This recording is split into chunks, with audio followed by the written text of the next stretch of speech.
Hello everyone, मैं हूं सुजीत शुक्ला। स्वागत करता हूं आप सबका आपके अपने channel UPSC insights by Sujeet में। अगर आपने चैनल को अभी तक सब्सक्राइब नहीं किया तो प्लीज़ चैनल को सब्सक्राइब कीजिए। अगर आप वीडियो फुल लगते हैं तो प्लीज़ इन्हें शेयर कीजिएगा। आपका चैनल को सब्सक्राइब करना मोटिवेट करता है कि हम इसी तरीके से आपके लिए क्वालिटी कंटेंट लाते रहे। कल हम लोगों ने देखा था नॉर्मल सब ग्रुप के पूरे थ्योरम्स। अब हम आते हैं हमारे नॉर्मल सब ग्रुप के ऊपर के क्वेश्चंस पे। तो चलिए लिखिए आज का पहला क्वेश्चन। इजी क्वेश्चन से शुरुआत करते हैं। शो दैट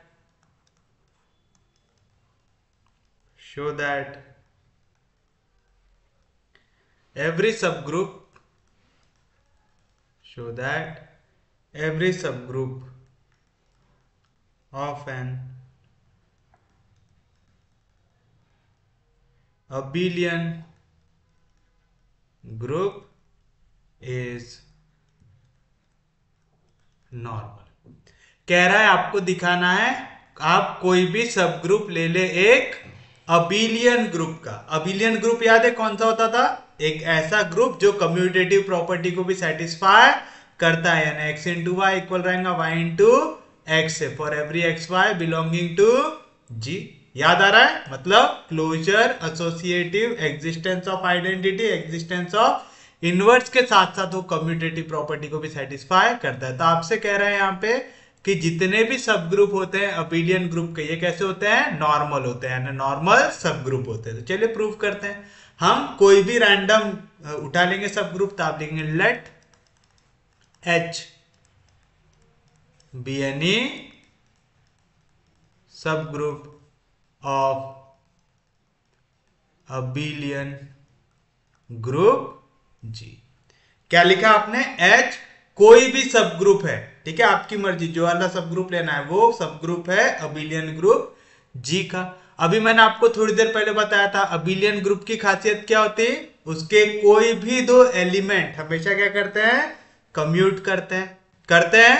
और एच जो है वो क्या है? सब ग्रुप है, मतलब सबसेट भी रहेगा। यानी एच के अंदर एलिमेंट आप किससे उधार लेंगे? जी से उधार लेंगे। जब H के अंदर के पूरे एलिमेंट G के अंदर से आ रहे हैं तो H के भी पूरे एलिमेंट G के एलिमेंट के साथ क्या करेंगे? कम्यूट करेंगे। तो आप लिखेंगे therefore H into x equal रहेगा H इंटू एक्स से for every x belonging to G। यह स्टेप समझ में आया आपको? क्या लिखा आपने? आप कह रहे हैं G है अबिलियन ग्रुप। अबिलियन ग्रुप की खासियत कि आप उसके कोई भी एलिमेंट लो, x इंटू वाई इक्वल रहेगा y into X for every X Y belonging to G. यानी आप कोई भी एलिमेंट उठा लो जी के अंदर के दो, वो आपस में क्या करेंगे? कम्यूट करेंगे। अब मैं कह रहा हूं कि मैंने जो अबिलियन ग्रुप है इसका एक सब ग्रुप बनाया। सब ग्रुप क्या होता है? पहले तो चीज याद रखना है, सब ग्रुप अपने आप में एक ग्रुप होता है और ये सबसेट होता है जी का। यानी आप इसके अंदर एलिमेंट उधार कहां से लेके आते हैं? जी से लेके आते हैं। तो भाई जी अपने आप में क्या कर रहा है? कम्यूट कर रहा है। तो एच के एलिमेंट भी क्या करेंगे? कम्यूट करेंगे जी के एलिमेंट के साथ। क्यों? क्योंकि एच में एलिमेंट ही जी से आए हैं और जी के एलिमेंट एक दूसरे के साथ क्या करते हैं? कम्यूट करते हैं। तो आएगा एक्स इंटू एच इक्वल रहेगा H into X for every x belonging to G. और अगर आपको याद हो एक्स एलिमेंट है जी का, एक बार लेफ्ट से मल्टीप्लाई हो रहा है, एक बार राइट से मल्टीप्लाई हो रहा है। तो आपने यहां पे क्या प्रूव कर दिया? Therefore every left coset of H in G is a right coset of H in G. या तो is its right coset, is a right coset, ऐसा भी लिख सकते हैं आप सिर्फ इतना भी लिख सकते हैं कि every left coset of H in G is a right coset. यानी जो लेफ्ट कोसेट है वही क्या है? इसका राइट कोसेट है। और या तो आप चाहो तो ऐसा भी लिख सकते हो of H in G, same चीज। समझ में आ रहा है? दोनों का मतलब सेम है। तो आप ऑफ एच इन जी नहीं भी लिखेंगे तो भी चलेगा, आप लिखेंगे तो भी चलेगा। समझ में आया? और आपको अगर याद हो कल हम लोगों ने थ्योरम देखा था कि आप एक सब ग्रुप H को कहेंगे नॉर्मल कब? जब every left coset is a right coset. पढ़े थे? तो आप कह सकते this implies H is a normal सब ग्रुप। आ गया, ये आ गया आपका नॉर्मल सब ग्रुप। और एच क्या था, कोई भी ग्रुप था, है ना, आर्बिट्ररीली आपने कोई भी ग्रुप लिया था, यानी जितने भी सब ग्रुप बनेंगे वो कैसे रहेंगे, नॉर्मल रहेंगे। तो आप लिखेंगे this implies every sub group of an abelian group is normal. समझ में आया? आप चाहो तो यहां पे एक लाइन भी डाल सकते हैं, एंड एच इज आर्बिट्ररी सब ग्रुप, यानी एच को तो हमने ऐसी आर्बिट्ररीली ले लिया था, एच भी एनी सब ग्रुप बोला था हमने, है ना, जो मर्जी हो जाए वो उठा लो। तो आप जो सब ग्रुप को उठा रहे वही क्या आएगा, यहाँ पे आपका नॉर्मल आएगा करके, every sub group of an abelian group is normal आएगा। इजी है, समझ में आया? क्योंकि आपने यहाँ पे एच बी एनी सब ग्रुप लिखा हुआ था, तो आप यहाँ पे अगली लाइन नहीं भी लिखेंगे तो भी चलेगा, लिख देंगे तो भी चलेगा, आपकी मर्जी है। तो देखा, ये था आपके लिए आपका पहला क्वेश्चन। इजी था। ऐसे क्वेश्चन खुद से पूछता है क्या? नहीं, ऐसे क्वेश्चंस क्या करता है वो, किसी एक थ्योरम पूछेगा और उसके साथ ऐसा लिखेंगे एंड ऑल्सो शो दैट करके, तो यानी वो थ्योरम के लिए कुछ मार्क करेंगे और इसके लिए कुछ मार्क करेंगे। जैसे 2 मार्क के लिए ये हो गया, 8 मार्क के लिए कोई थ्योरम आ गया, तो टोटल क्वेश्चन कितने मार्क का हो गया, 10 मार्क का हो गया। समझ में आया? इजी था क्वेश्चन। चलिए हम बढ़ते हैं हमारे नेक्स्ट क्वेश्चन की ओर, जो कह रहा है show that the center Z of a group G is a normal subgroup of G। क्या कह रहा है आपको? आपको प्रूव करना है सेंटर ऑफ अ ग्रुप ये कैसा होता है, नॉर्मल होता है।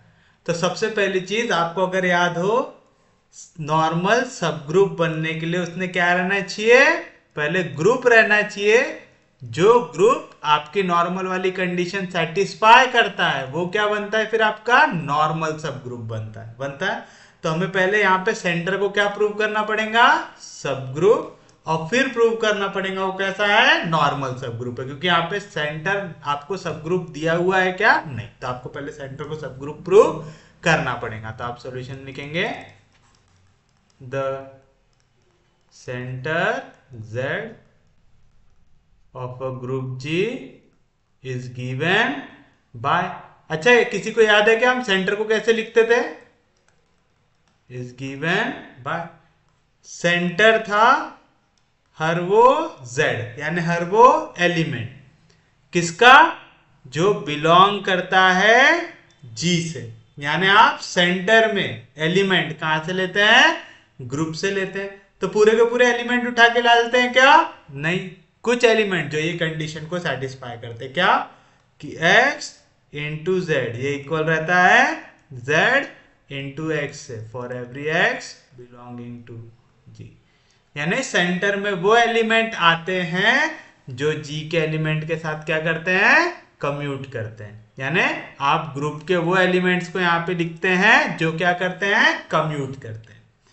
याद रहेगा पक्के में? तो ये सेंटर आप हम लोगों ने इससे पहले भी पढ़ा हुआ है, हम लोगों ने तो सेंटर ये सब ग्रुप है ये भी प्रूव किया हुआ है। तो अभी जब हम वो करेंगे तो आपको ये याद आ जाएगा हम लोगों ने क्या पढ़ा था वहां पे। सबसे पहले तो सेंटर कैसे लिखते हैं आपको याद हो गया, मैंने आपको पहले ही कहा था, आपको सेंटर नॉर्मलाइजर ये सब जो है ये लोग कैसा सेट लिखते हैं वो आपको याद करके जाना है कि आप सेंटर को किस तरीके से लिखेंगे, नॉर्मलाइजर को किस तरीके से लिखेंगे। याद रहेगा पक्के में? किसी को कोई दिक्कत नहीं आता? तो सबसे पहले हमें इसको क्या प्रूव करना है, वी हैव टू प्रूव जो आपका Z है ये क्या है, नॉर्मल सब ग्रुप ऑफ G। उसके लिए सबसे पहले हमको क्या प्रूव करना पड़ेगा कि Z क्या है, ग्रुप है ना। हम लोग ऐसा लिखते ना, द सब ग्रुप H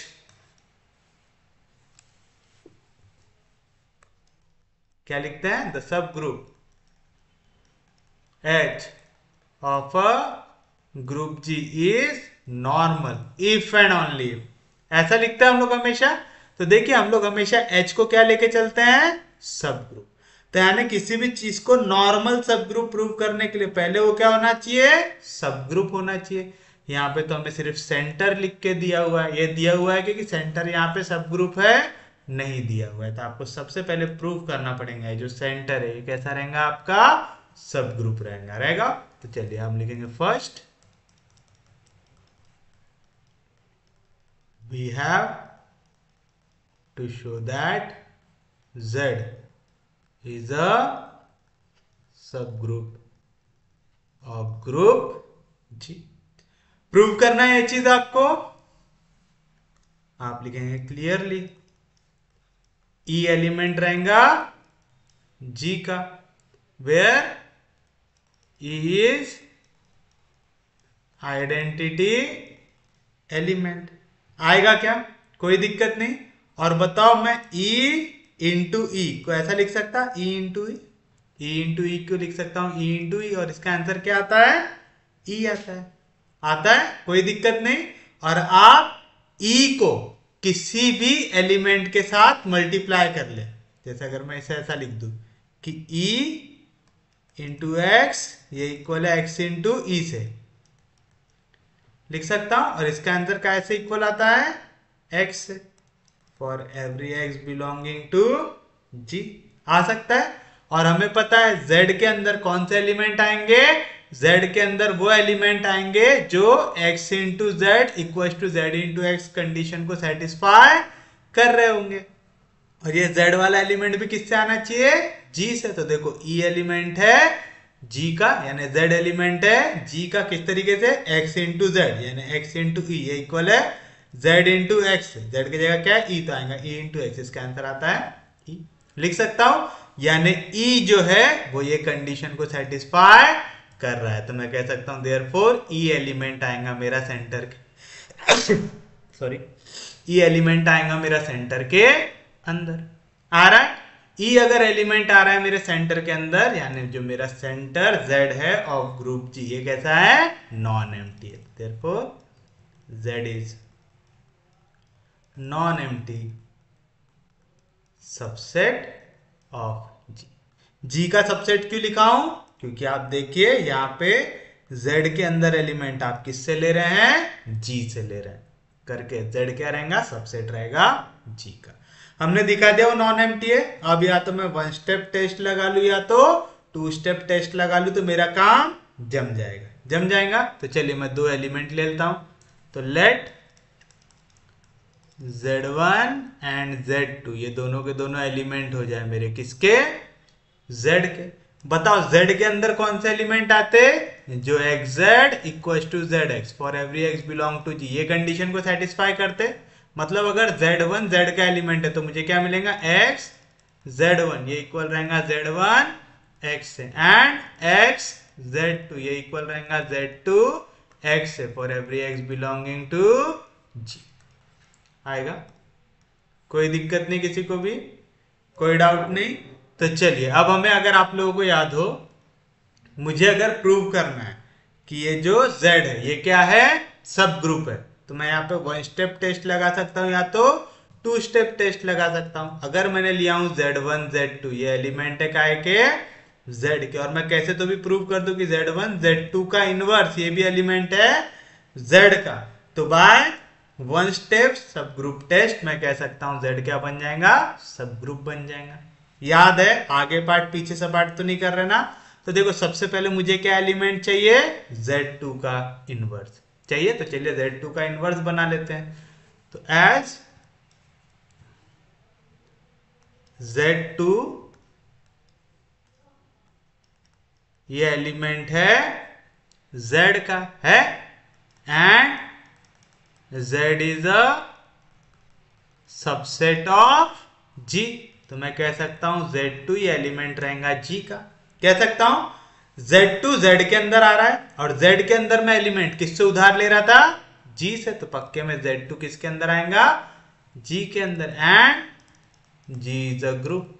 अगर ये ग्रुप है तो therefore there exists Z2 inverse which belongs to G। किस तरीके से, such that Z2 into Z2 का इनवर्स ये इक्वल रहेगा E से, जो इक्वल रहेगा Z2 का इनवर्स into Z2 से। क्योंकि हमने पहले बता दिया E आइडेंटिटी एलिमेंट है यहाँ पे, तो बार बार लिखने की जरूरत है क्या हमें, नहीं है। समझ में आया?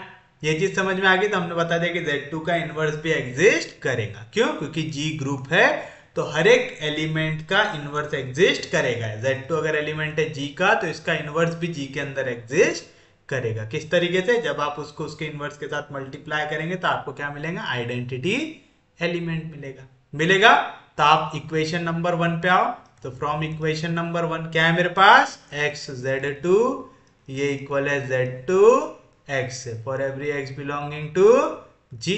मुझे देखो Z2 का इनवर्स चाहिए तो मैं क्या करूंगा? Z2 के इनवर्स से प्री और पोस्ट मल्टीप्लाई करूंगा तो आ जाएगा Z2 का इनवर्स xZ2 Z2 का इनवर्स Z2 का इनवर्स Z2 xZ2 का इनवर्स आएगा।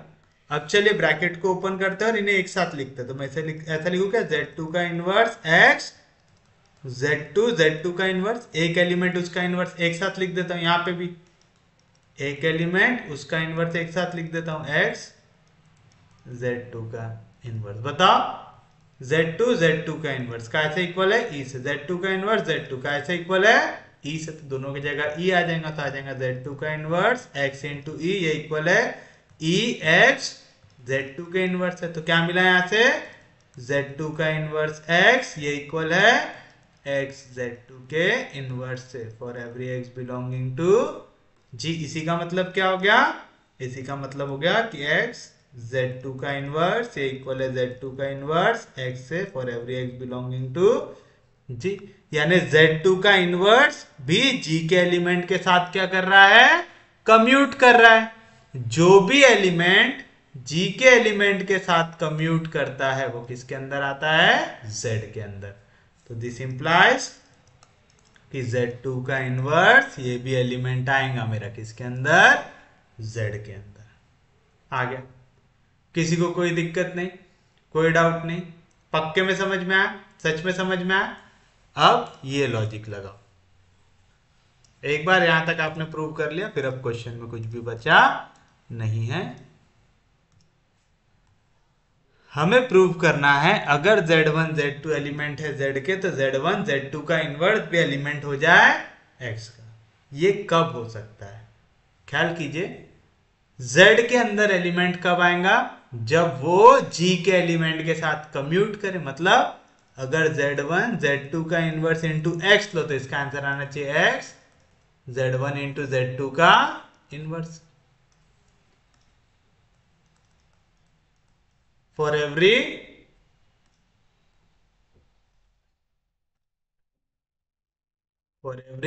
x बिलोंगिंग टू G आना चाहिए। तो चलिए इसमें से हम लेफ्ट हैंड साइड को कर लेते हैं कंसीडर। तो हम लिखेंगे कंसीडर Z1 Z2 का इनवर्स x कर लेंगे। मैं Z1 Z2 के इनवर्स x को ऐसा लिख लूं Z1 Z2 का इनवर्स x Z2 का inverse x from equation number 3 क्या लिख सकता हूं? Z2 का इनवर्स x इक्वल है x Z2 इनवर्स है तो मैं इसे लिख सकता हूं Z1 x Z2 इनवर्स। कहां से आया ये? फ्रॉम इक्वेशन नंबर 3 से। फिर से एसोसिएटिव लगा के मैं Z1 x Z2 का इनवर्स लिख सकता हूं Z1 x कहां गया हमारा? Z1 x का ऐसे इक्वल है x Z1 से, तो मैं इसे लिख सकता हूं x Z1 Z2 का इनवर्स, यानी आ गया इसका वैल्यू x Z1 Z2 का इनवर्स। आ गया? कोई दिक्कत नहीं, कोई डाउट नहीं? For every x belonging to G आ गया। अब देखो यहाँ पे Z1 Z2 का इनवर्स x, ये वैल्यू इक्वल आ गई x Z1 Z2 इनवर्स, यानी Z1 Z2 का इनवर्स x इक्वल आ गया x Z1 Z2 के इनवर्स आ गया for every x belonging to G। मतलब ये जो एलिमेंट है ये G के हर एक एलिमेंट के साथ क्या कर रहा है? कम्यूट कर रहा है पक्के में। और G के हर एक एलिमेंट के साथ कम्यूट कर रहा है, मतलब ये किसके अंदर आ जाएगा? वाला एलिमेंट, ये वाला एलिमेंट आ जाएगा मेरा Z के अंदर, आ जाएगा तो मैं कह सकता हूं क्योंकि ये एलिमेंट x के साथ जो एलिमेंट है g का उसके साथ क्या कर रहा है, कम्यूट कर रहा है, तो मैं कह सकता हूं z1 z2 का इनवर्स ये एलिमेंट आएगा z का सेंटर के अंदर। तो मैंने क्या प्रूव कर दिया कि अगर मैं z1 z2 एलिमेंट लूं z का तो मुझे मिल रहा है z1 z2 का इनवर्स, ये भी एलिमेंट आ रहा है z के अंदर। तो बाय वन स्टेप सब ग्रुप टेस्ट मैं कह सकता हूं z is a sub group of group जी। कर लिया। अब बस इसे क्या प्रूव कर देना है, नॉर्मल प्रूव कर देना है। सब ग्रुप तो आपने प्रूव कर दिया, अब नॉर्मल प्रूव करना है। Now we have to prove that Z is a normal subgroup of G। Normal कैसे प्रूव कर सकते हैं आप, नॉर्मल प्रूव करने का तरीका भी आसान है। आप प्रूव कर दो कि यहाँ पे जो Z का कोई भी आप एलिमेंट लोगे और यहाँ से G के एलिमेंट को लोगे तो X Z X इनवर्स ये भी एलिमेंट आ जाए Z के अंदर, आ जाए। जहां पे मैंने Z को किसका एलिमेंट लिया हूं, Z का, और X किसका एलिमेंट है, G का। तो आप अगर Z का कोई भी एलिमेंट उठाते हैं और G का कोई भी एलिमेंट उठाते तो आपको X Z X इनवर्स ये भी किसका एलिमेंट मिल रहा है, Z का। बस इतना अगर आपने प्रूव कर दिया तो आप दिखा देंगे ये क्या बन जाएगा आपके लिए, नॉर्मल सब ग्रुप बन जाएगा। तो चलिए करते हैं। तो आप लिखेंगे late Z be any arbitrary element of Z and X be any arbitrary element of G। यानी मैंने एक एक आर्बिट्ररी एलिमेंट दोनों से उठा लिया। दैट इज Z कोई तो भी रैंडम एलिमेंट है Z का एंड X कोई तो भी रैंडम एलिमेंट है G का ले लिया। क्योंकि मैं अगर कोई भी ऐसा आर्बिट्ररी एलिमेंट लेके कोई भी चीज प्रूव कर दूं तो एंड में मैं लिख सकता है सब एलिमेंट के लिए ट्रू होता है। मुझे अगर Z को नॉर्मल सब ग्रुप दिखाना है तो मुझे क्या दिखाना है कि X Z X इनवर्स ये भी आना चाहिए Z के अंदर आना चाहिए। तो चलिए दिखाते हैं। X Z X inverse solve कर लो। X Z X इनवर्स मैं इसे ऐसा लिख दूं क्या, X Z X इनवर्स लिख सकता हूं। और मुझे पता है Z into x inverse, Z into, अच्छा हमने Z into x inverse solve नहीं किया है क्या, चलो तो मैं पहले दो में ब्रैकेट बना देता हूं क्योंकि हमें वो दिया हुआ है तो उसी को लेके सॉल्व करते हैं। X इंटू Z को पहले हम ले लेते हैं, क्यों, क्योंकि हमें डेफिनेशन में दिया हुआ है ना तो हम डायरेक्ट लिख लेंगे, नहीं तो फिर हमें फिर से एक स्टेप लिखना पड़ेगा। यहाँ पे हमें दिया हुआ है X इंटू Z, ये इक्वल रहता है Z इंटू एक्स, तो मैं इसे लिख सकता हूं Z इंटू एक्स इनवर्स। समझा ना क्या लिखा मैंने, पक्के में समझ में आया, किसी को कोई दिक्कत नहीं, कोई डाउट नहीं। तो बताओ यहां से क्या मिलेगा, Z इंटू, मैं इसे ऐसा लिख सकता है X इंटू एक्स इनवर्स लिख सकता हूं, X इंटू एक्स इनवर्स। एक एलिमेंट अपने इनवर्स के साथ आ रहा है तो उसका आंसर क्या आएगा, E आएगा। सिंस X एलिमेंट है G का तो X इनवर्स भी एलिमेंट आएगा G का, सच दैट किस तरीके से कि X into x inverse equal रहेगा E से, जो इक्वल रहेगा X इनवर्स इंटू X से। और किसी भी एलिमेंट को आइडेंटिटी एलिमेंट से मल्टीप्लाई करो तो क्या मिलता है आपको, सेम एलिमेंट। और Z ये किसका एलिमेंट है, Z का था, कोई दिक्कत नहीं, कोई डाउट नहीं। अब आपने ये Z कैसा लिया था, आर्बिट्ररी एलिमेंट लिया था, X कैसा लिया था, आर्बिट्ररी एलिमेंट लिया था, तो ये हर एक एलिमेंट के लिए ट्रू रहेगा। तो आप लिखेंगे S Z is any arbitrary element, this implies कि इफ Z एलिमेंट, या तो फॉर ऑल, डायरेक्ट आंसर ही लिखते हैं, therefore this implies for all Z belong to Z and X belong to G, X z x inverse also belong to z. तो therefore by definition आप कह सकते हैं z is a normal subgroup of group G. आएगा easy था। तो आप देख रहे हैं अगर आपका बेसिक क्लियर हो गया है, अभी आपको नॉर्मल सब ग्रुप का पूरा बेसिक समझ में आ गया है, तो इस टाइप के क्वेश्चन में कोई भी दिक्कत होगी क्या आपको? नहीं होगी, क्योंकि हमने डेफिनेशन पढ़ा था कि अगर H एलिमेंट है for every H belong to H and for every X belong to G, अगर आप प्रूव कर पाए कि X inverse also belongs to H, तो आप H को कह सकते हैं नॉर्मल सब ग्रुप कह सकते हैं। बस यहाँ पे H की जगह कौन आ गया? Z आ गया। तो जो हमने डेफिनेशन पढ़ी थी H के टर्म्स में, बस उसके जगह क्या लिखना पड़ा? हमें Z लिखना पड़ा, और कुछ भी नहीं आता क्या इसमें? नहीं। समझ में आया? और आप यहाँ पे चाहो तो रीजन भी डाल सकते हैं, गिवन है हमें कि XZ इक्वल है Z X है। उम्मीद है ये सबको समझ में आ गया होगा। हम बढ़ते हैं हमारे नेक्स्ट क्वेश्चन की ओर।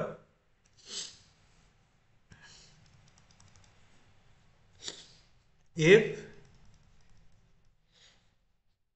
G is a group, if G is a group and H, if G is a group and H is a subgroup of index 2 in G, show that H is a normal subgroup of G। है ऐसा? देखिए क्या कह रहा है, अगर G एक group है, H उसका सब ग्रुप है, of index 2 in G। Index 2 का मतलब याद है, इंडेक्स क्या होता था? नंबर ऑफ डिस्टिंक्ट लेफ्ट या राइट कोसेट होता था, यानी इसके 2 डिस्टिंक्ट लेफ्ट कोसेट रहेंगे, 2 डिस्टिंक्ट राइट कोसेट रहेंगे G में। याद है इंडेक्स की डेफिनेशन लिखे थे हम लोगों ने, तो आपको दिखाना है H ये क्या रहेगा? नॉर्मल सब ग्रुप ऑफ G रहेगा। तो चलिए हम यहाँ पे गिवन लिख लेते हैं सॉल्यूशन में। Here G is a group and H is a subgroup of index 2 in G। Index 2 in G का मतलब क्या हुआ? इसके 2 distinct left, 2 distinct right coset रहेगा। तो that is there are 2 distinct left right, bracket में right लिख दो, मतलब लेफ्ट कोसेट भी 2 रहेंगे, राइट कोसेट भी 2 डिस्टिंक्ट रहेंगे। तो there are 2 distinct left right coset of H in G। आएगा? समझ में आया? तो इंडेक्स 2 का मतलब जिनको आता है उनके लिए वाला क्वेश्चन आसान है, जिनने डेफिनेशन नहीं पढ़े उनको थोड़ा सा दिक्कत हो सकती है। इंडेक्स क्या होता है? Number of distinct left coset, या तो number of distinct right coset. याद रहेगा पक्के में?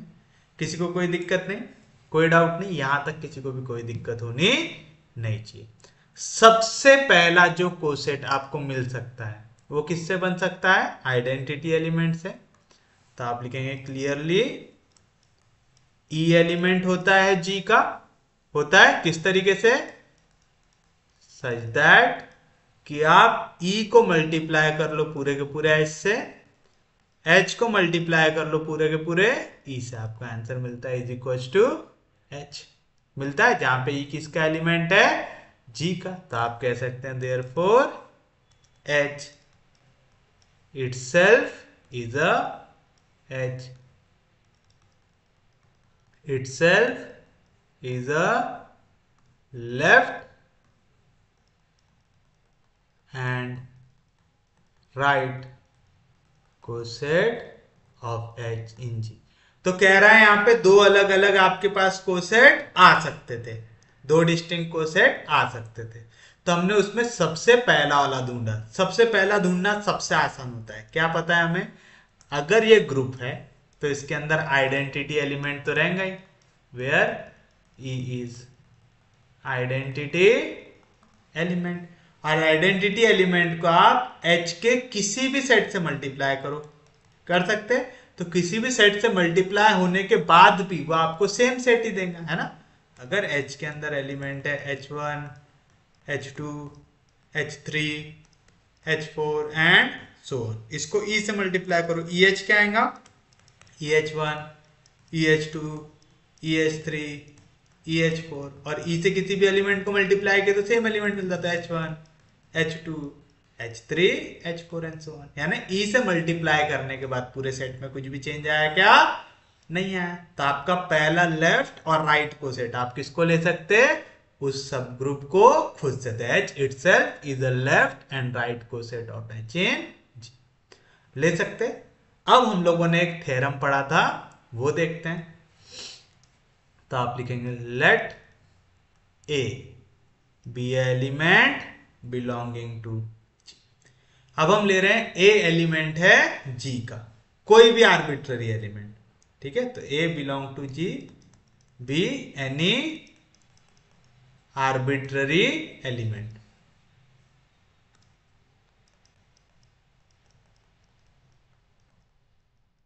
कोई भी एलिमेंट उठा लिया मैंने G के अंदर का। अब बताओ H क्या है, H है सब ग्रुप ऑफ G, मतलब H में एलिमेंट G के अंदर से आए हैं। तो दो कंडीशन हो सकती है, A अगर एलिमेंट है G का, सपोज ये G ग्रुप है, उसके अंदर A एलिमेंट है, E एलिमेंट है एंड सो ऑन, बहुत सारे एलिमेंट है। अब मैंने ये A एलिमेंट हो सकता है H में लिखूं, हो सकता है H में ना लिखूं, है ना। तो दो कंडीशन है, अगर A एलिमेंट है G का तो A H के अंदर भी आ सकता है या तो H के अंदर नहीं भी आ सकते, क्योंकि H सब ग्रुप है G का, तो H पक्के में सबसेट भी होगा G का। अगर वो सबसेट है मतलब H के अंदर एलिमेंट G से उधार लेके आएंगे। तो अगर आप कोई भी एलिमेंट A लेते हो G के अंदर का, तो वो एलिमेंट H के अंदर आ भी सकता है और नहीं भी आ सकता। तो पहले हम कंडीशन ले लेते हैं, इफ ये A एलिमेंट आ जाए H के अंदर भी।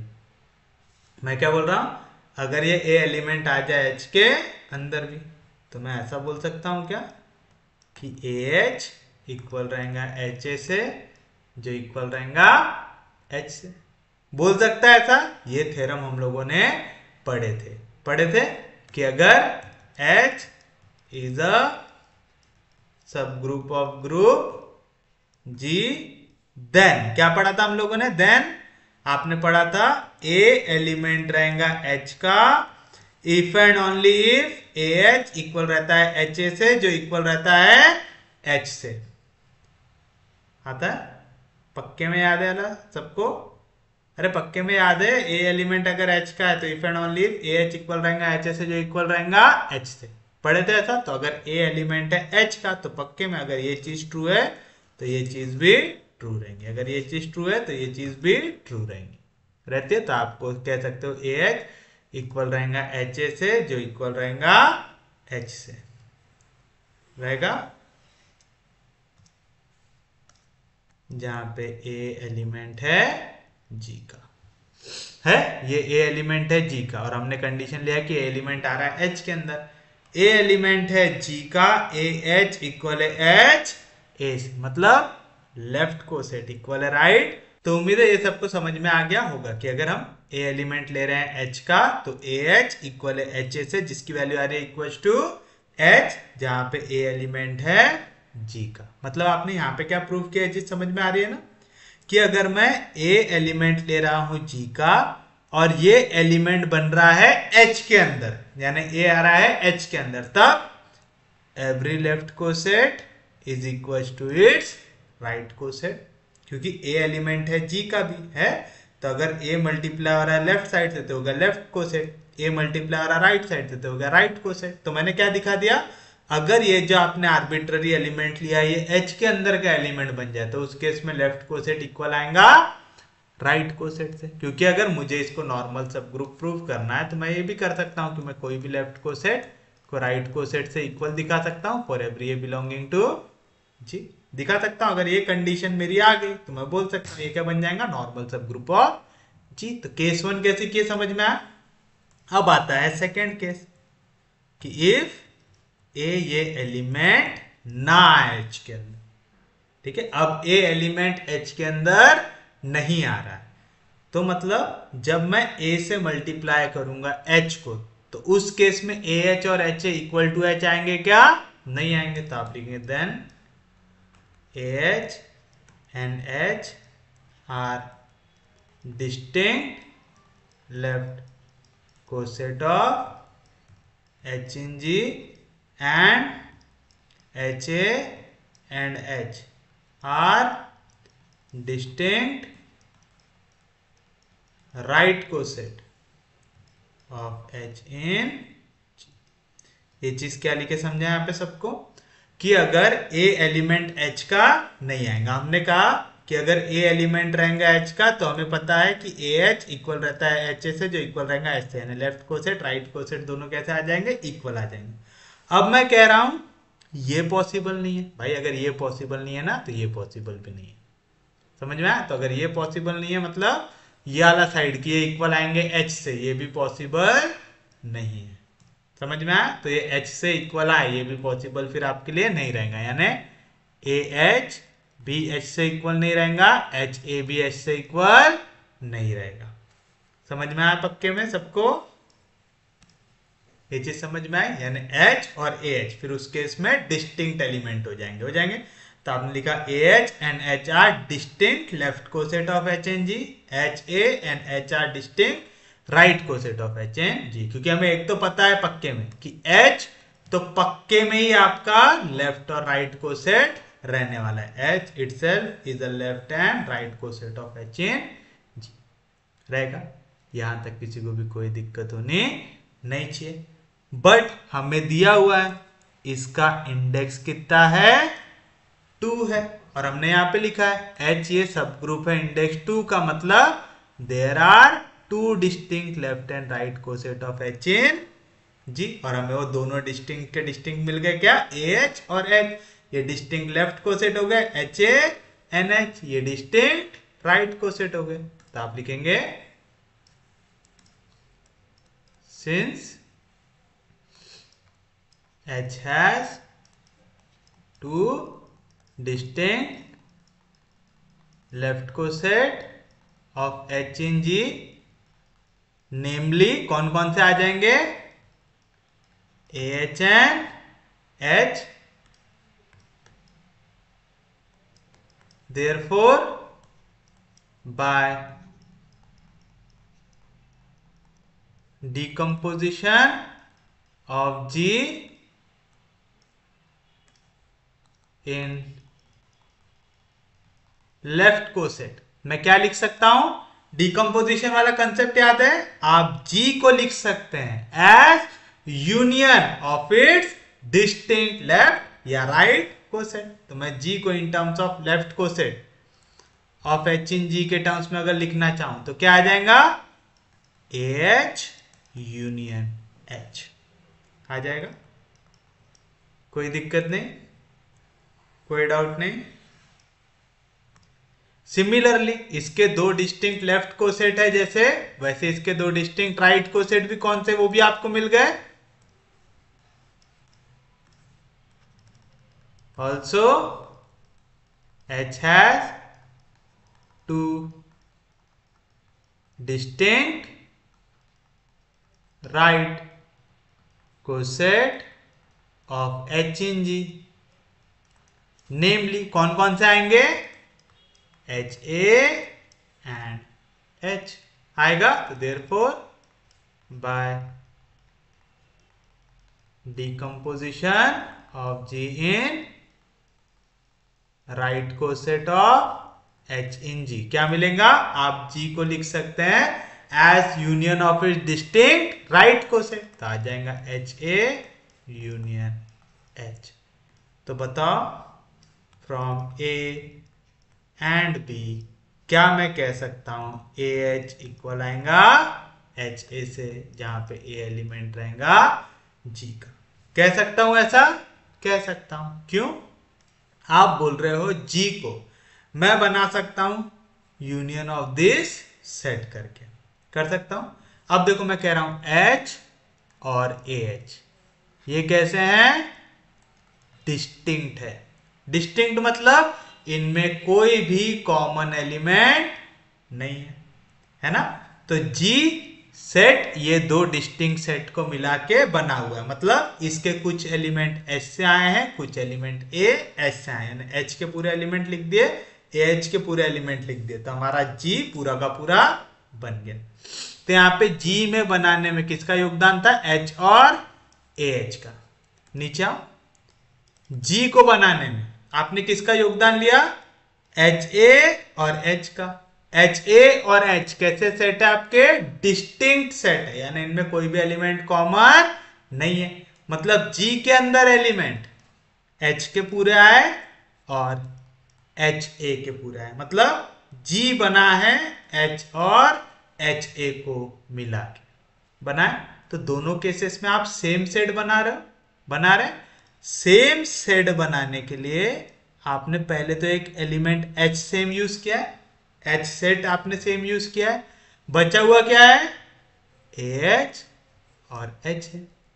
तो अगर मेरा जी बना हुआ है, एक एग्जांपल के लिए A B C D E बना हुआ है, और मैं कह रहा हूं एच से एलिमेंट आ रहे हैं ए बी और सी आ रहे हैं, और मैं कह रहा हूं कि जी है मेरा ए एच यूनियन एच, मतलब जी के अंदर जो एलिमेंट आ रहे हैं वो कहां से आ रहे हैं, ए एच से और एच से।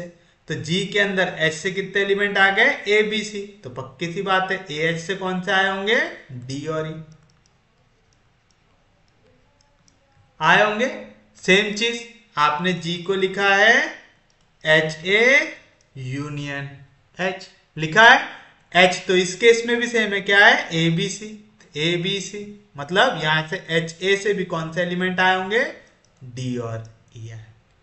ठीक है, तो आपको ये ऐसा सिर्फ समझने के लिए, आप थोड़ा सा अच्छे से विजुअलाइज कर सके करके मैंने ऐसा एग्जांपल लिया हूं। वैसे तो आपको समझ में आ गया होगा ये चीज कि अगर आप जी को बना रहे हैं दो सेट का यूनियन करके, मैं बोल रहा हूं जी बन रहा है ए यूनियन बी से, और जी बन रहा है ए यूनियन सी से, और ए और बी के बीच में भी कोई एलिमेंट कॉमन नहीं है, ए और सी के बीच में भी कोई एलिमेंट कॉमन नहीं है, यानी ए और बी डिस्टिंक्ट है, ए और सी डिस्टिंक्ट है। तो मैं कह सकता हूं कि बी इक्वल आएगा मेरा सी से, आएगा, याद रहेगा पक्के में।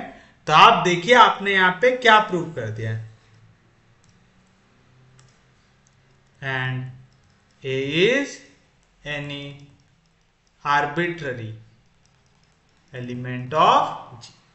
आपने कहा मैं ए कोई तो भी रैंडम एलिमेंट उठा रहा हूं जी का, उठा रहा हूं, तो दो सिनेरियो थे। पहला ये ए एच में भी जा सकता है, दूसरा ये ए एच में नहीं भी जा सकता है। अगर ये ए एच में चला गया तब भी मुझे क्या मिला, A H equal to H A मिला, और ये ए जब एच में नहीं गया तब भी मुझे क्या मिला, A H equal to H A मिला। और ए क्या है यहाँ पे, आर्बिट्ररी एलिमेंट है, यानी आप कोई भी आर्बिट्ररी एलिमेंट उठाओ जी का, यानी for every A belonging to G मुझे क्या मिल रहा है कि लेफ्ट कोसेट और राइट कोसेट इक्वल आएंगे। तो आप लिखें देयरफॉर आपको मिला A is any arbitrary element of G, तो आप लिखेंगे therefore every left coset of H in G is a right coset of H in G। आ रहा है, या तो every left coset of H in G is a right coset, that is AH equal आ रहा है HA से for every A belonging to G। और जब भी ये कंडीशन आ जाए तो आप उसे क्या कह सकते हैं, नॉर्मल कह सकते हैं। तो आप लिखें this imply H is a normal subgroup of group G. पढ़े वाला थ्योरम सबने। तो आपने देखा, आपने एक एलिमेंट लेके पूरी कंडीशन को प्रूव किया हुआ है। ऐसे क्वेश्चंस इंपॉर्टेंट होते हैं। यहाँ पे इंडेक्स 2 मेंशन कर दिया, तो अब जिनको इंडेक्स 2 का मतलब समझ में आता है कि उसमें 2 distinct left coset 2 distinct right coset है, तो वो लोग आसानी से क्वेश्चन को सॉल्व कर सकते, बाकियों को थोड़ी दिक्कत हो सकती है।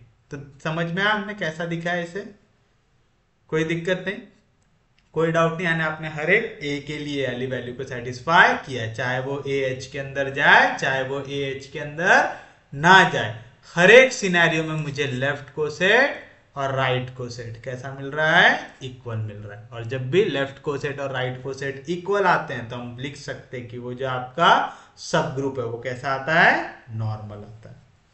समझ में आया, इजी है, समझा सबको, उम्मीद है इसमें किसी को भी कोई दिक्कत नहीं होंगी। नेक्स्ट क्वेश्चन देखिए आपका।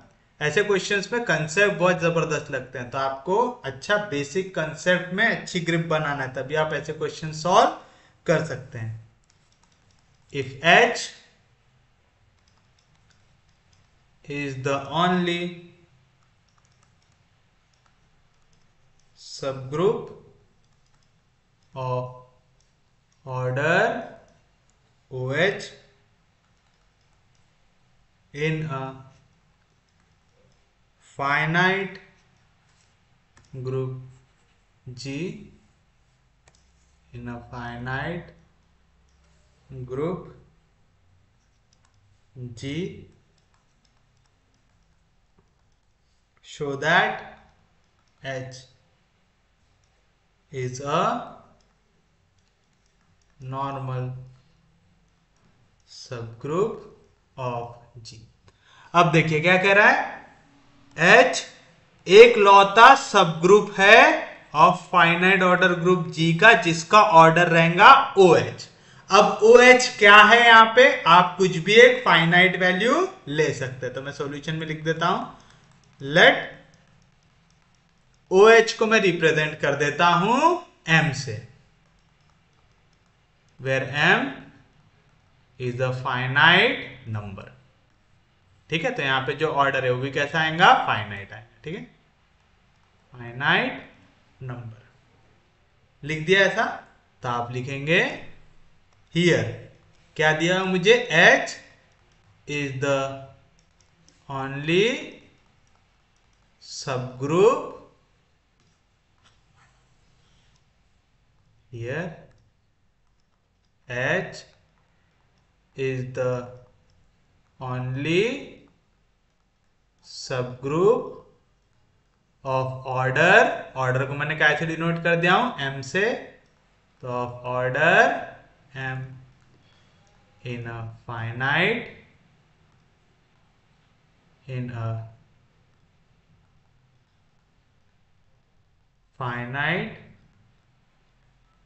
ग्रुप G आया। तो क्योंकि जो आपका ग्रुप दिया हुआ है वही फाइनाइट ऑर्डर का है, फाइनाइट नंबर का है, इसमें फाइनाइट नंबर ऑफ एलिमेंट्स है, तो उसका जो सब ग्रुप बनाओगे उसके अंदर भी कितने एलिमेंट रहेंगे आपके पास, फाइनाइट नंबर ऑफ एलिमेंट रहेंगे, और वो नंबर को हमने डिनोट कर दिया है M से, कर दिया है। तो कह रहा है H अगर एक लौता ऐसा सब ग्रुप है जिसका ऑर्डर क्या है, M, तो वो पक्के में आपका क्या बनना चाहिए, नॉर्मल सब ग्रुप बनना चाहिए।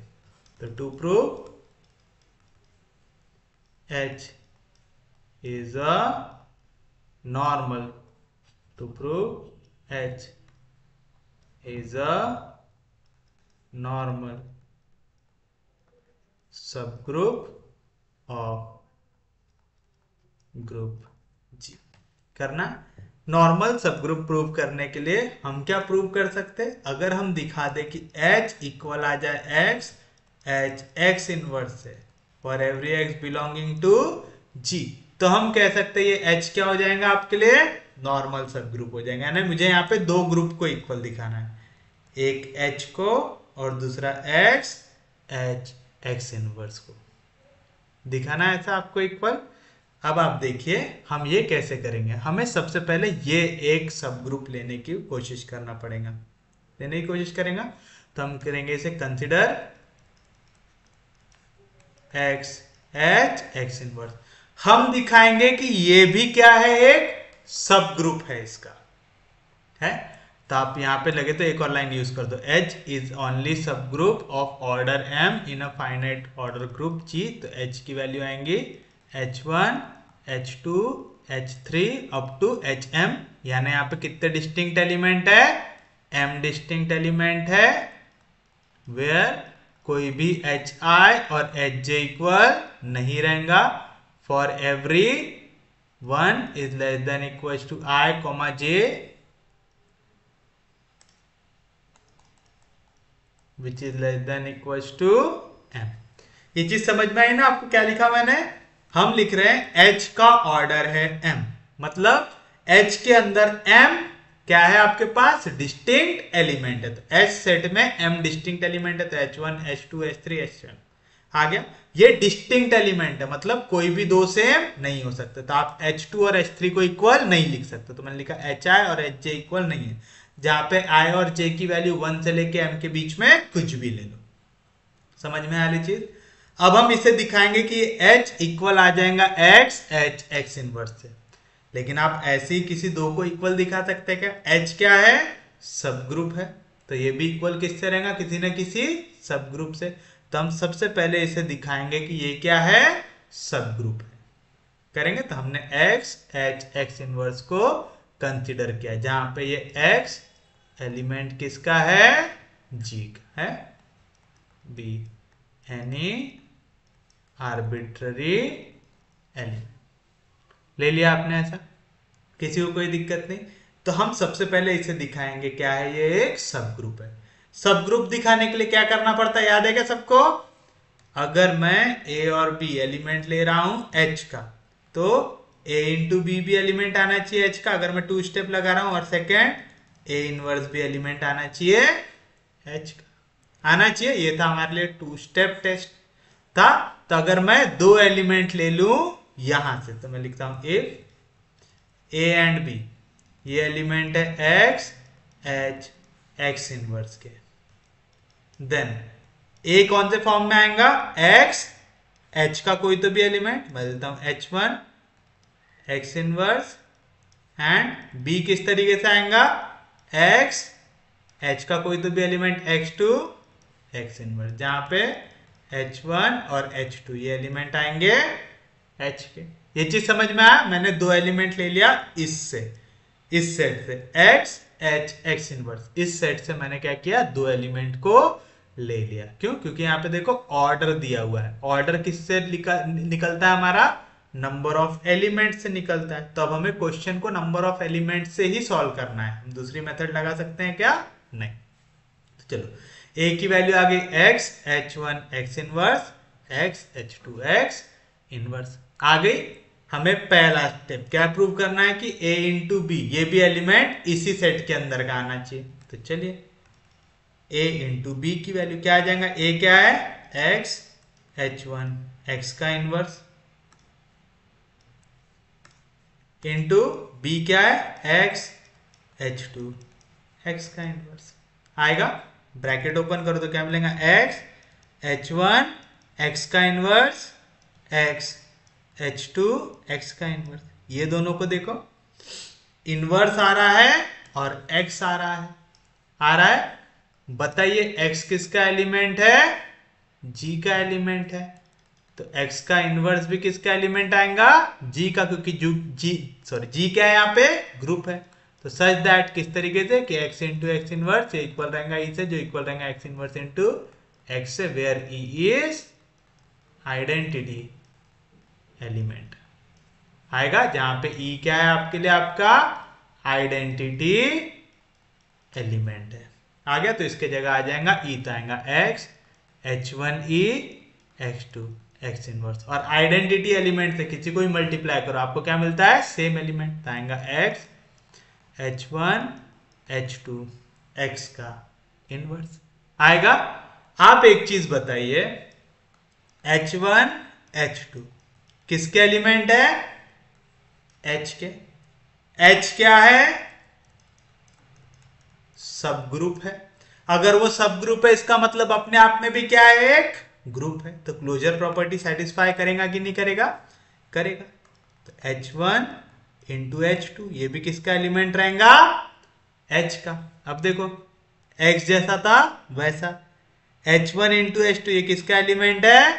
H का। तो मैं कह सकता क्या ये एलिमेंट आएगा X H X इनवर्स का आएगा, क्योंकि H1 इंटू H2 ये भी किसका एलिमेंट है? H का। तो इनके जगह मैं बोल सकता कि एलिमेंट किसका है? H का, और ये X X इनवर्स उसके साथ मल्टीप्लाई हो रहे हैं। तो मैंने क्या प्रूव किया यहाँ पे? तो दिस इंप्लाइज या तो देयरफॉर मैंने अभी प्रूव कर दिया कि अगर मैं A और B एलिमेंट ले रहा हूं किसका? X H X इनवर्स का, then A into B, then A into B ये भी एलिमेंट आया मेरा किसका?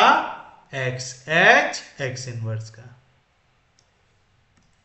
ये भी आया मेरा एलिमेंट किसका? X H X इनवर्स का। तो पहली प्रॉपर्टी मैंने यहां पे प्रूव कर दिया। अब मुझे सेकंड लेना है ना। A एलिमेंट है X H X इनवर्स का, ले लिया आपने। अगर A एलिमेंट है H X X इनवर्स का तो कौन से फॉर्म में रहेगा? X H1 X का इनवर्स, इस फॉर्म में रहेगा जहां पे H1 एलिमेंट रहेगा H का। तो हम A इनवर्स फाइंड आउट करते हैं। बताइए A इनवर्स क्या हो जाएगा?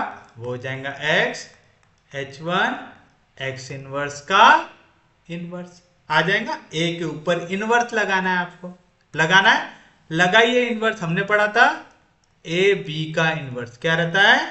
B इनवर्स A इनवर्स, यानी जो सबसे पीछे वैल्यू है वो सबसे आगे आ जाती है। अगर मैं A B C का इनवर्स लगाऊंगा तो क्या आएगा? C inverse B inverse A inverse आएगा। तो बताइए क्या आएगा? सबसे पीछे वाली वैल्यू का इनवर्स यानी X इनवर्स का इनवर्स, बीच वाले का इनवर्स यानी X1 का इनवर्स, सबसे पहले वाले का इनवर्स यानी X1 का इनवर्स। दो बार अगर इनवर्स लगे एक एलिमेंट में तो क्या मिलता है?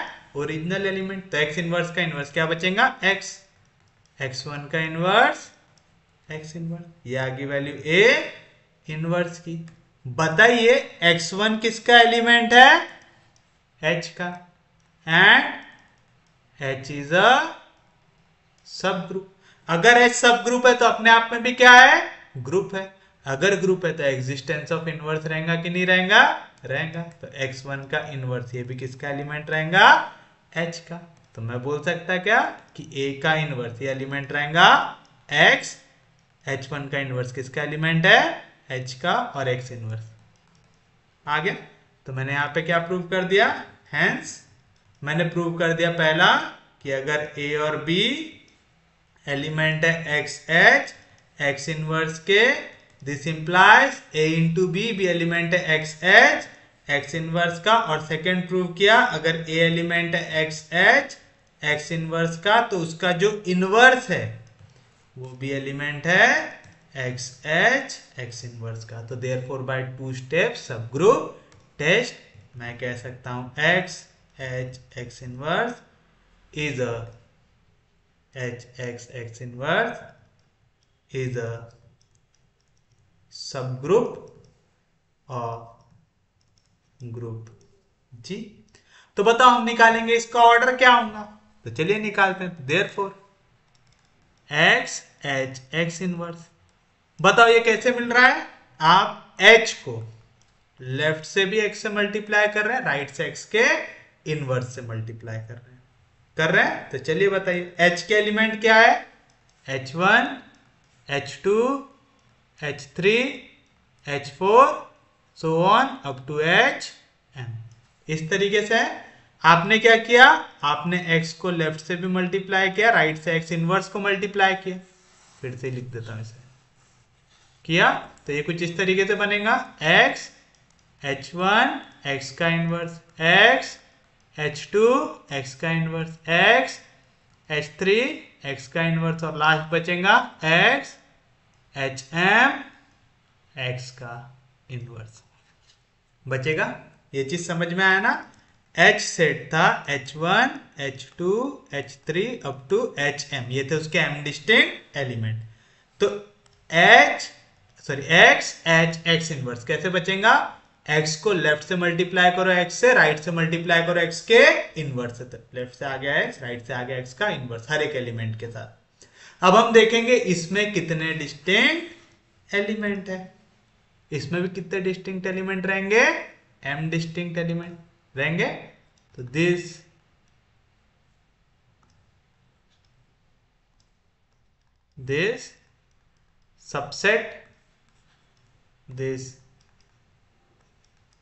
subset also contains m distinct element. क्यों m डिस्टिंक्ट एलिमेंट है, क्योंकि अगर मैं ले लू कि यहां पे x hi x इनवर्स ये इक्वल है x H J X inverse से, मतलब अगर मैं यहाँ के दो एलिमेंट को इक्वल ले लू जहां पे i और j की वैल्यू कुछ भी हो सकती है 1 से लेके m के बीच में, तो देखिए अगर मैं दोनों साइड को x इनवर्स से मल्टीप्लाई करूं तो क्या मिलेगा, x inverse x H I X inverse और इधर से x से x inverse x H J X inverse x से। समझा क्या किया मैंने, दोनों साइड के लेफ्ट साइड को मल्टीप्लाई किया x के इनवर्स से, राइट साइड को मल्टीप्लाई किया x से किया, तो यहां पे जैसे ही ब्रैकेट ओपन होगा तो क्या मिलेगा, x square x X I X inverse x inverse x H J X inverse x। एक एलिमेंट अपने इनवर्स के साथ आ रहा है तो क्या मिलेंगी वैल्यू, आइडेंटिटी तो आएगा e into H I E equal रहेगा e इंटू एच जे ई से, और ई से मल्टीप्लाई कर दो सेम एलिमेंट मिलता है, तो एच आई इक्वल मिल जाएगा एच जे से, जहां पे 1 is less than equal to I J which is less than M, which is not possible. ये चीज पॉसिबल हो सकती है क्या, नहीं, क्योंकि हमने पहले ही लिखा हुआ है यहाँ पे क्या, कि एच आई और एच जे इक्वल नहीं हो सकते, लिखा एच आई और एच जे इक्वल नहीं हो सकते, क्योंकि यहाँ पे कितने m डिस्टिंक्ट एलिमेंट है, तो इनमें से कोई भी एलिमेंट इक्वल नहीं हो सकता। अगर h के एलिमेंट इक्वल नहीं हो सकते तो ये भी इक्वल नहीं हो सकते, क्योंकि अगर मैंने इसको इक्वल लिया तो ये दोनों भी इक्वल आ जाएंगे, विच इज नॉट पॉसिबल। तो अगर ये पॉसिबल नहीं है तो ये भी पॉसिबल नहीं है। तो ये जो सबसेट है इसके पास भी कितना आ रहा है, m डिस्टिंक्ट एलिमेंट आ रहा है, तो आप बोल सकते हो therefore order of h m x inverse, ये भी कैसे इक्वल आ रहा है, m से, और m ही क्या है मेरा, m ही है मेरा ऑर्डर ऑफ h है। और हमने क्या कहा था, h एक लौता सब ग्रुप है जिसका ऑर्डर m है ना, जिसका ऑर्डर OH से डिनोट किया है जो है m है। तो अगर h एक लौता सब ग्रुप है but H is the only subgroup of group G of order M, कह सकता हूं मैं ऐसा, आप चाहो तो ऑर्डर OH भी लिख सकते, फिर आपको यहाँ पे इक्वल्स टू OH लिखना पड़ेगा अगर आप ऑर्डर OH लिखते हैं यहाँ पे। तो अगर H एक लौता सब ग्रुप है, ऐसा कब हो सकता है, जब H और x h x इनवर्स ये कैसे आ जाए आपका, इक्वल आ जाए, where x is any arbitrary element of G। This implies x equal आ रहा है x h x इनवर्स से for every x belonging to G। ये चीज समझ में आया, ये कैसे लिखा मैंने समझ में आया ना, क्योंकि आपको यहां पे कह रहा है कि ऑर्डर m का यानी ऑर्डर OH का सिर्फ और सिर्फ एक ही सब ग्रुप है H है। मैंने उनको दिखा दिया भाई H एक लौता नहीं है, मैं तो एक x H x इनवर्स नाम का भी ग्रुप बना रहा हूं, सब ग्रुप बना रहा हूं। मैंने दिखाया कि ये सब ग्रुप है और मैंने दिखाया कि ये जो सब ग्रुप है इसमें भी कितने एलिमेंट है, m डिस्टिंक्ट एलिमेंट। यहाँ पे दिस सब ग्रुप लिखो, this subgroup also contain m distinct element, तो ऑर्डर ऑफ दिस सब ग्रुप इज ऑल्सो m, यानी ये भी इक्वल आ रहा है ऑर्डर ऑफ h से। हमको तो कह रहा था सिर्फ एक ही है, हमने दिखा दिया दूसरा भी है। तो ऐसा ट्रू कब हो सकता है कि जब ये डिस्टिंक्ट ना हो, कैसे हो, आइडेंटिटी हो, यानी एक दूसरे से इक्वल हो करके हमने लिखा कि x इक्वल आएगा x h x inverse for every x belonging to g। और जब भी आपने प्रूव कर दे कि x इक्वल है x h x इनवर्स से, ये था हमारा पहला थ्योरम कि अगर h इक्वल आता है x h x इनवर्स से for every x belong to g, तो आप कह सकते हैं h इज अ नॉर्मल सब ग्रुप ऑफ ग्रुप जी। तो ये रहेगा आपके लिए आपका फाइनल आंसर। उम्मीद है समझा होगा। ज्यादा हार्ड तो नहीं लग रहे क्वेश्चंस आसान है, बस आपको थोड़ा सा कंसेप्ट लगाते आना चाहिए। एक बार आपने कंसेप्ट लगाना सीख लिए, फिर इन क्वेश्चंस में कुछ भी दम नहीं है।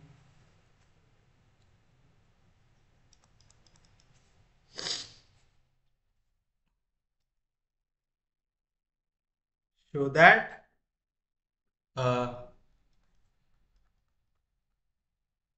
normal subgroup is commutative with every complex. अब क्या कह रहा है, अब देखो उसने जानबूझ के है ना कॉम्प्लेक्स वर्ड डाल दिया कि भाई अगर तुम लोगों ने डेफिनेशन अच्छे से नहीं पढ़े तो तुम सॉल्व भी ना कर पाओ। कह रहा है कि एक नॉर्मल सब ग्रुप ये हमेशा कम्यूटेटिव होता है with every complex of a group, ऐसा लिख लो, complex of a group G. Complex का मतलब क्या होता है, नॉन एम्प्टी सबसेट, ठीक है। यानी आप जी का कोई भी नॉन एम्प्टी सबसेट ले लो, हर एक उस सबसेट के लिए आपका जो नॉर्मल सब ग्रुप है ये कैसा रहेगा, कम्यूटेटिव रहेगा। समझ में आया? तो आप लिखेंगे सॉल्यूशन में हियर, या तो मैं इसको नाम देता हूं,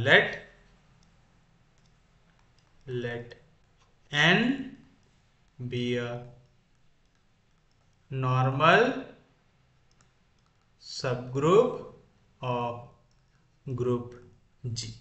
दिया हुआ है तो मैंने उस सब ग्रुप को नाम ले लिया n अगर नॉर्मल सब ग्रुप है तो मैं क्या कह सकता कि लेफ्ट को सेट इक्वल रहेगा राइट को सेट से for every x belonging to g।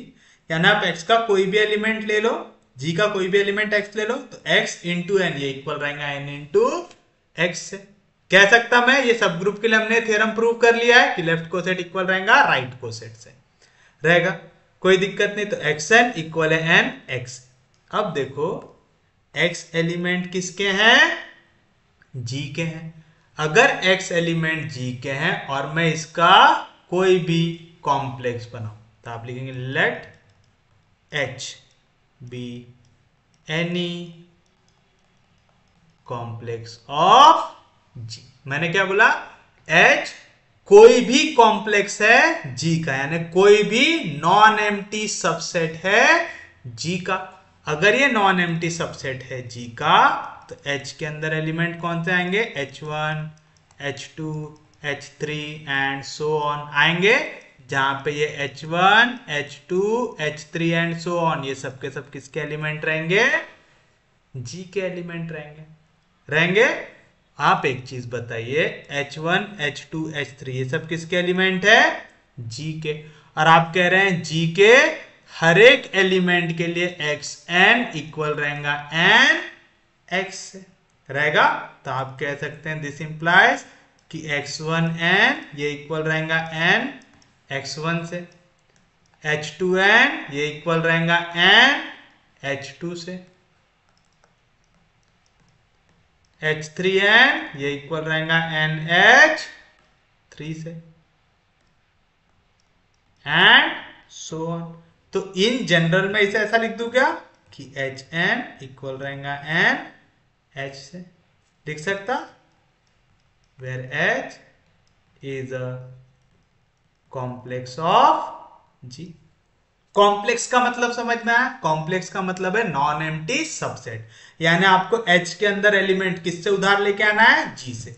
और आपका अगर ये नॉर्मल सब ग्रुप है तो ये G के हर एक एलिमेंट के साथ लेफ्ट कोसेट और राइट कोसेट को इक्वल दिखाएंगे, यानी xn इक्वल रहेगा n x से। रहेगा। अब x के जगह x किसके एलिमेंट है, g के, तो इसके जो कॉम्प्लेक्स आप बना रहे हैं उनमें भी एलिमेंट किससे आ रहे हैं, g से आ रहे हैं, मतलब h1 h2 h3 ये सब h के अंदर आपने लिखा है, और ये भी एलिमेंट किसके हैं, g के एलिमेंट है, और g के हर एक एलिमेंट के साथ लेफ्ट को सेट और राइट को सेट कैसा रहना चाहिए, इक्वल रहना चाहिए। तो यानी एच एन ये इक्वल रहेगा एन एच से। इन जनरल में कह सकता है ऐसा कि H1 n n H1 H2 n n H2, यानी आप कोई भी एलिमेंट ले लो H का, ये आपको कम्यूटेटिव मिल रहा है, तो Hn ये इक्वल आ रहा है NH से, where H is the complex of H in G। और ये क्या हो रहा है, Hn NH, मतलब आप क्या कर रहे हैं, कम्यूट कर पा रहे हैं। तो आप देखेंगे this implies normal subgroup is commutative with every complex। every complex कैसे लिख दिया मैंने, क्योंकि मैंने यहां पे लिखा था H be any complex of G, समझ में आया। तो आप यहाँ पे where H is a complex of G and H is arbitrary, ये भी डाल दो वहां पे कि भाई मैंने आर्बिट्ररली बनाया हूं ये कोई भी लेके, तो यानी क्योंकि आर्बिट्ररी के लिए जो भी आप प्रूव कर देते हैं वो सबके लिए प्रूव हो जाता है। तो आप कह सकते हैं कि आपका एक नॉर्मल सब ग्रुप ये हमेशा कम्यूटेटिव होता है हर एक कॉम्प्लेक्स के लिए, रहेगा। समझा पक्के में, किसी को कोई दिक्कत नहीं, कोई डाउट नहीं, तो उम्मीद है ये चीज सबको समझ में आई होगी। अब मैं आपको दे रहा हूं एक होमवर्क, और उसी के साथ हमारा आज का लेक्चर हो जाएगा समाप्त। क्या दिया हुआ है, if n is a normal subgroup of G and H,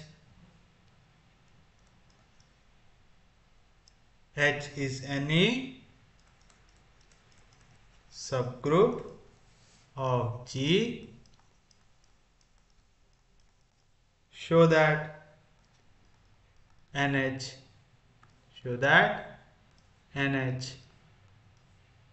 is a subgroup of G. तो अब ये क्वेश्चन अगर आपने सॉल्व कर लिया मतलब आपका बेसिक क्लियर हो गया है। अगर इसका आंसर नहीं निकाल पा रहे मतलब आप इसका बेसिक अभी भी क्लियर नहीं हुआ है।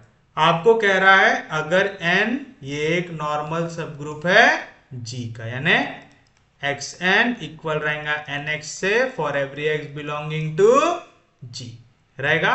आपको दे रहा है h ये कोई भी सबग्रुप है g का, h भी एक सबग्रुप है g का, तो आपको प्रूव करना है nh भी क्या है, एक सबग्रुप है g का। तो हमें प्रूव करना है कि NH क्या है, यहाँ पे सबग्रुप है g का। आप 1 स्टेप 2 स्टेप कुछ भी लगा सकते, आप ले लीजिए a और b ये एलिमेंट है NH के, और दिखा दो a b भी एलिमेंट आता है NH का। आप ले लो कि a एलिमेंट है NH का और a इनवर्स भी आता है NH के अंदर। अब ये आप करेंगे खुद से प्रूव, और हमारा आज का लेक्चर खत्म। Tata bye bye.